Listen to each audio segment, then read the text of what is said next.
ఇద్దరు కట్టెలు కొట్టుకొని అమ్మేవాళ్ళు, ఇద్దరు మంచి స్నేహితులు అనుకోండి. రోజు వెళ్తారు, అదే ప్రాంతానికి వెళ్తారు, బాగా కట్టెలు కొట్టుకుంటారు, మోపులు కట్టుకుంటారు, అమ్ముకునే వాళ్ళు, వాళ్ళ జీవన ఆధారం అది. ఒకరోజు ఏమనుకున్నారు, ఇద్దరు పందెం వేసుకున్నారు. ఏమని?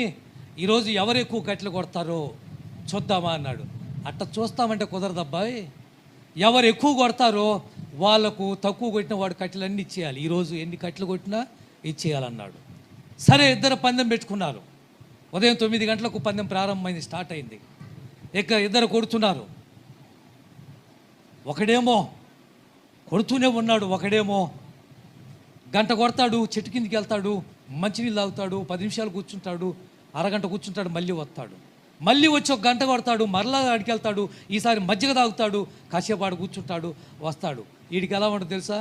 కొట్టేవాడికి ఇవాళ ఓడిపోయాడు వాడు. ఏంటి? ఇవాళ నా చేతిలో ఓడిపోయాడు. ఎప్పుడు చూసినా చెట్టు కిందనే. నేను చూడు ఎంత కష్టపడుతున్నానో, సాయంకాలం వాడి కట్టెలన్నీ నాకు వస్తాయి అనుకుంటున్నాడు. సాయంకాలం అనుకున్నట్టుగానే 5 అయిపోయింది. మధ్యాహ్నం చూసావా, ఈడ అన్నం కూడా తినకుండా కట్టెలు కొడుతూనే ఉన్నాడు. వాడు మాత్రం చక్కగా కూర్చున్నాడు, అన్నం తిన్నాడు, ఒక అరగంట రెస్ట్ తీసుకున్నాడు. ఆ తర్వాత మరలా కట్టెలు కొట్టడం ప్రారంభించాడు. సాయంకాలం 5 గంటలకు అయిపోయింది. ఇద్దరు కట్టెలు తీసుకెళ్లారు, కాటా వేశారు. ఎవరు ఎక్కువ కొట్టారు అంటే తెలుసా? చెట్టు కింద పొదస్తమానం కూర్చొని ఉంటాడే, వాడి కట్టెలు ఎక్కువైపోయినాయి. అరే, పొద్దస్తమానం కొడుతున్నానే కట్టెలు, నా కట్టెలు తగ్గటం ఏంటి, నీ కట్టెలు ఎక్కువ కట్ట ఏంటి, నాకు అర్థం కాలేదు.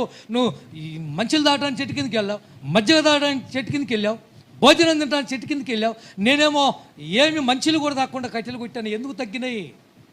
పిచ్చోడా, చెట్టు కింద కూర్చొని మంచిలు తాగటం మాత్రమే నువ్వు చూసావురా? కాదా?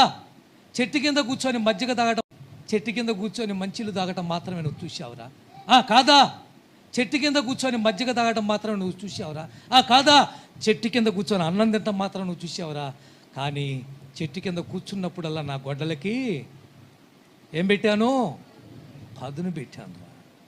నువ్వేమో పొద్దు నుంచి కొడుతూనే ఉన్నావు తెగన గొడ్డలతోటి, నేనేమో గంటకు నా గొడ్డలకి ఏం పెడుతున్నాను? పదును పెట్టాను. కాబట్టి నీకంటే ఎక్కువ కొట్టాను. కూర్చోవటం కాదు అక్కడ జరిగింది. ప్రార్థన అనే పదును లేకపోతే నువ్వేమీ చేయలేవు, ఏమీ సాధించుకోలేవు, ఏమీ జయించలేవు, ఏమీ తెచ్చుకోలేవు. మంచి భార్య కావాలా? ప్రార్థన చేయి. మంచి ఉద్యోగం కావాలా? ప్రార్థన చేయి. మంచి గర్భఫలం కావాలా? ప్రార్థన చేయి. మంచి స్థలం కొనుక్కోవాలా? ప్రార్థన చేయి. మంచి ఇల్లు కట్టుకోవాలా? ప్రార్థన చేయి. మంచి ఆరోగ్యం రావాలి. అన్నిటికీ కారణం ఏమిటంటే ప్రార్థన. పదును పెట్టండి.